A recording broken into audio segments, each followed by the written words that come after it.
Des associations locales comme celle d'Ali Ousmane recueillent discrètement des témoignages dans le quartier musulman de Bangui.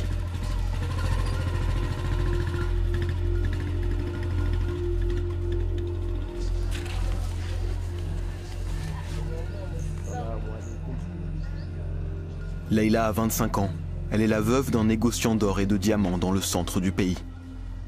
Son mari a été tué par une patrouille militaire, commandée par les Russes.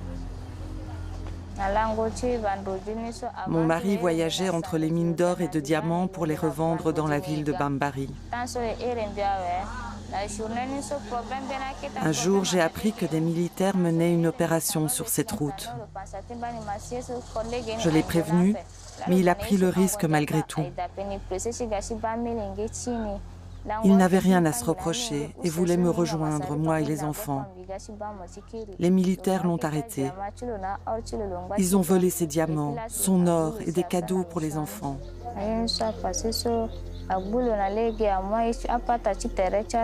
Ils ont d'abord essayé de le tuer avec un fusil. Mes larmes s'est enrayées. Alors, ils l'ont ligoté avant de le poignarder avec un couteau. Les mercenaires russes s'emparent des sites miniers pour revendre l'or et les diamants. Ils sont engagés dans une perpétuelle bataille avec les rebelles, dont les finances reposent également sur la vente de minerais. Les populations ne sont pas épargnées. Donc ils sont pris entre ces deux feux-là.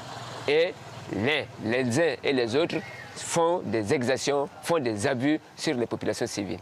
Donc ce sont des cas qui sont presque devenus banals. Et ça n'émeut plus personne. Et cela, ce n'est même pas prêt de finir, ça ne fait que s'accentuer.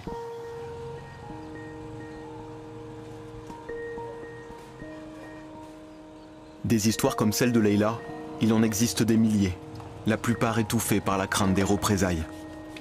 Les communautés musulmanes et peules sont particulièrement ciblées par les forces armées dans l'arrière-pays. Les mercenaires les associent aux rebelles. Des milliers d'entre eux fuient les violences et la persécution. La plupart s'installent dans ce quartier, avec une peur des Russes.